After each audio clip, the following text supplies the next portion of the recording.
MBC 스트레이트 보셨습니까? 네. 안 본 사람들은 대꾸가 없군요. 자, 티가 나는 거예요. 네. 근데 대충 내용을 알고 계실 거라고 보는데, 스트레이트 보도에 의하면 2014년, 이때가 박근혜 때죠. 2014년 12월 29일,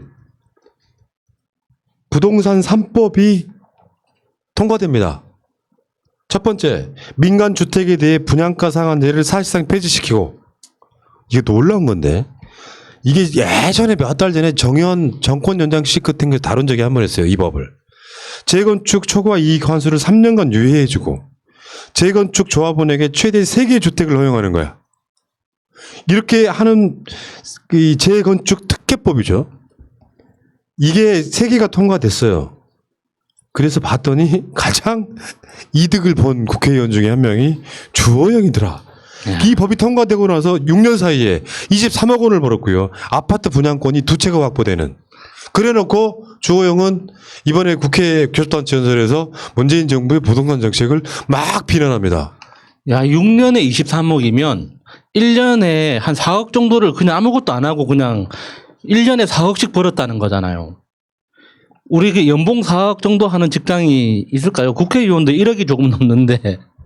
야, 대단합니다, 진짜. 진짜 어제 스트레이트 내용은 일주일에 한 번씩 재방송 해주고 각 식당에서 매일 틀어주고 부동산에서 매일 틀어주고 그 정도의 내용이었다고 보거든요. 왜냐하면 우리가 그냥 은연중에 지금 부동산 가격이 이렇게 오른 거는 이 정부의 탓이냐라는 거를 했을 때 제대로 이 사람을 설득하지 못했어요. 왜냐하면 수치라던가 이런 걸 알아야 했는데 만약에 이 정부 문재인 정부 때 부동산 가격이 올랐다라고 주장하는 사람들에게 보여줄 수 있는 딱 엑기스가 아니고 뭐죠? 네.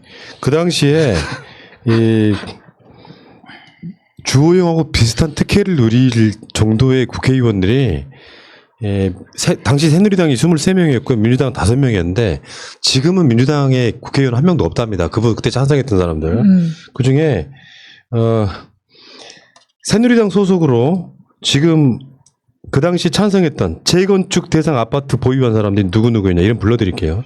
경대수, 김동완, 김성찬, 김진태, 김회선, 유지영, 신경림, 신의진, 심윤조, 유승민, 윤영석, 윤재옥, 이노근, 이만우, 이상일, 이완영, 이한성, 이헌승, 장윤석, 주호영, 한기호 이 사람들이 지금 혜택을 받던 사람들이고 이 사람들 대부분이 지역구가 서울이 아닙니다. 네.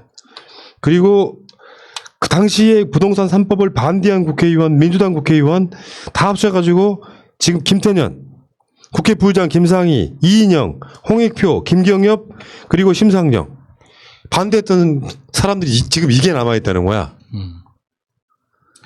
그러니까 지금 이 분양가 상한제를 폐지하고 재건축 초과이익 환수를 유예시켜버리고 그리고 조합원한테 3개의 주택까지 준다. 이건 상상 초월하는 얘기거든요. 근데 이때 왜 우리 손 놓고 있었던 거예요? 난 몰랐어. 아니 그때가 박근혜 때잖아요. 네. 국회 의석도 그렇고. 그래서 그 의석이 뒤집힌 게 2016년 19대 총선에서 뒤집히죠. 그 의석이 그전에는 박근혜 쪽이 더 다수당이었으니까. 그러니까 이게 그냥 우리가 일반적으로 뭐 공장이 들어온다, 뭐 박물관이 들어온다 이러면서 우리 땅을 수용해 갈 때 보상을 해줄 때도요. 그게 들어와서 발생하는 개발 이익 부분은요, 당연히 제하고 손실 보상을 해주게 돼 있어요.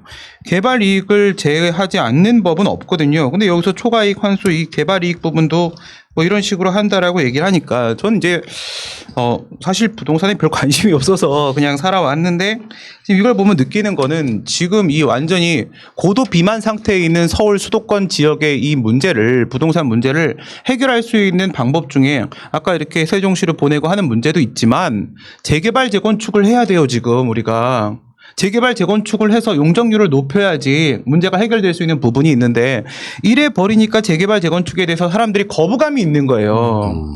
그래서 좀 분노스러운 상황. 이번에 이제 주호영 의원이 정말 엄청난 시세 차익을 얻었다는 그 반포주공 1단지 거기 지금 총 공사비만 10조 원이 넘는다고 하잖아요.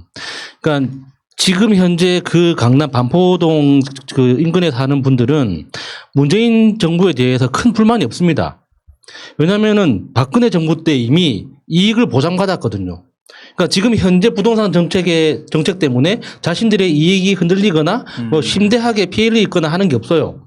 그러니까 그냥 부동산 정책을 관망하는 거지 뭐 잘했네 못했네 비난하지 않습니다. 아이고 저러면 안 될 텐데 뭐 이렇게 안타까운 마음으로만 보는 거지.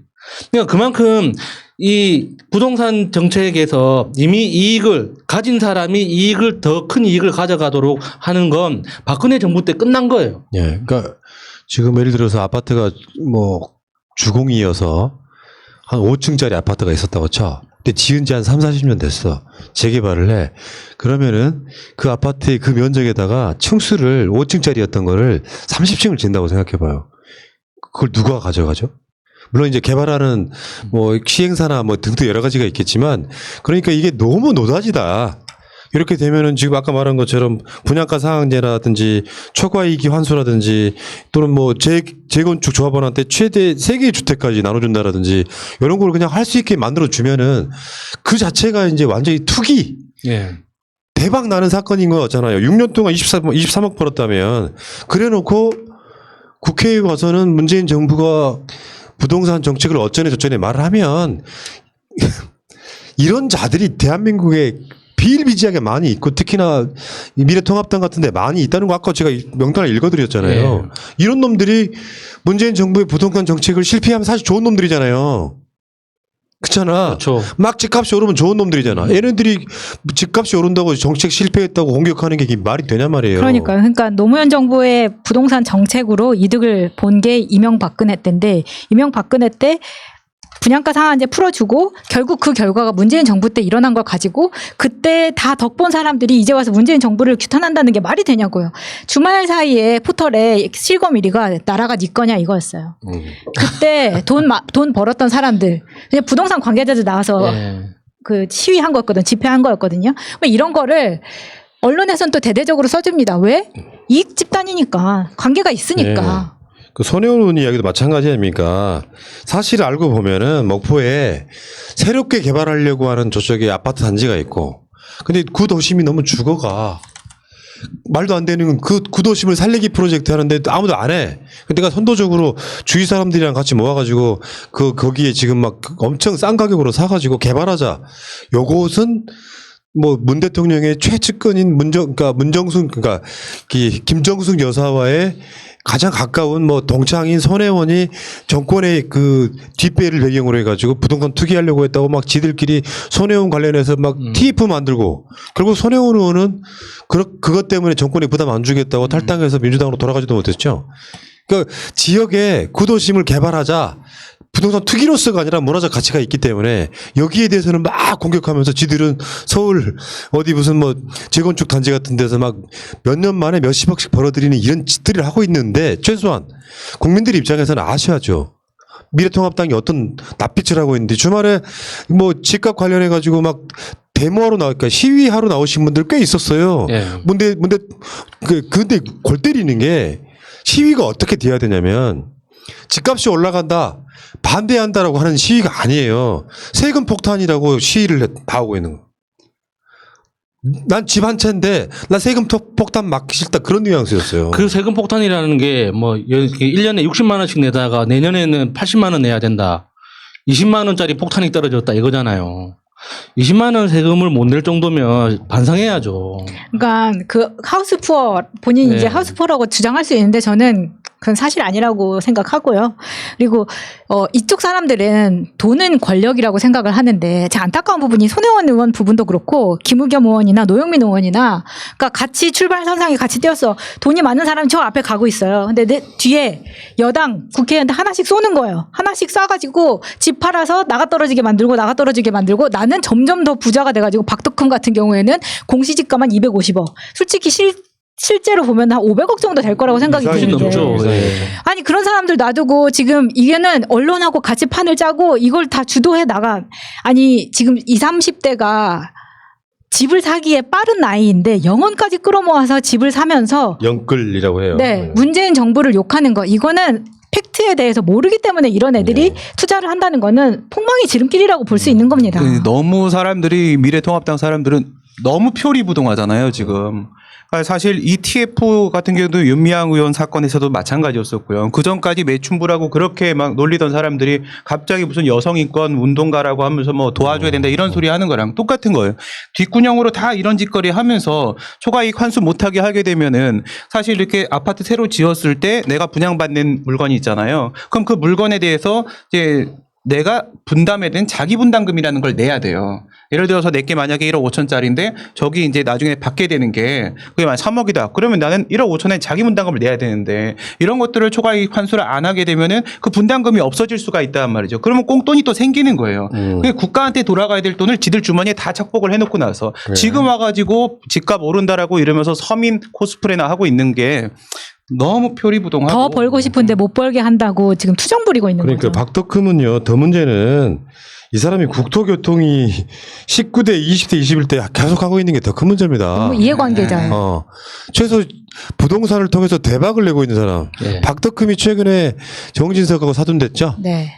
참, 지들만의 어떤 카르텔 같은 거죠. 아무튼 진짜 이 표리부동원자들은 어떻게 해야 됩니까? 물론 민주당이나 청와대나 행정부에도 2주택 이상 가신 분들이 있긴 합니다만 이렇게 악독하게 차라리 나는요 미래통합당이 문재인 정부 집값 오르는 거 좋다. 집값 올려달라. 이렇게 이야기하는 게 훨씬 더 솔직한 거잖아요. 집값이 어쩌고저쩌고 집값 올랐다고 정책 실패했다고 막 국회에서 연설을 하면서 지는 6년 사이에 23억을 일반인이 벌 수 있습니까? 아무것도 안 하고? 그러니까 국민 생각은 전혀 안 하는 거죠. 최근에 그 미국하고 영국에서 월세가 너무 올라서 캠핑카에서 자는 사람들이 많아졌어요. 저는 이게 그러니까 미국에서 사례만 봤었는데 최근에 본 기사에 영국의 그 주택가에 그 캠핑카가 쫙 들어오기 시작한 거예요. 그래서 봤더니 정말 내가 침대에 나 한 칸 딱 누울 수 있는 그 자리에 옷은 천장에다 걸고 공용 화장실과 부엌을 쓰는 그 집이 150만 원인 거예요. 한 달에. 아이고. 그럼 우리나라의 미래는 그렇게 됐으면 좋겠냐는 거예요. 그럼 국회의원들한테 물어보고 싶어요. 그러니까 부동산의 가치가 올라가는 근본 원리는 국가의 투자가 있는 거예요. 국가가 행정부가 인프라 투자를 하기 때문에 교육 투자를 하고 여러 가지 복지 투자를 하기 때문에 그 지역에 우연찮게 자원이 집중된 곳에 가치가 올라가는 거거든요. 그러니까 지금 부동산을 통해서 돈을 버는 사람들은 내가 똑똑해서 내가 정보에 밝아가지고 잘 탐색해서 내 능력으로 돈을 벌었다고 생각하지만 큰 착각인 거예요. 국가가 그만큼의 인프라 투자를 하지 않으면 그 지역의 부동산 가치는 올라가지 않습니다. 그런데 왜 그 국가가 투자한 그 가치를 왜 몇몇 사람이 독점하고 다 가져갑니까? 예. 그러니까 저는 언론이 뭐 문재인 정부의 부동산 정책 실패나 이런 개소리를 할 게 아니라 스트레이트처럼 이렇게 된 구조적인 문제가 뭐 있냐. 그 지금 재개발 문제에 대해서는요. 지금도 저쪽에서는 그게 노다지라고 인식하고 있는 부분이 있잖아요. 그래서 지금 아무리 조이려고 해도 그 이 정도 이상의 이익을 더 이상 가져가지 못해 하는 뭐 이런 여러 가지 정책들을 하고 있긴 하지만 실제로 그런 것들을 통해 가지고 부자가 된 세력이 있는데 그 사람들을 먼저 욕하는 게 사회적 문화가 맞는 거잖아요.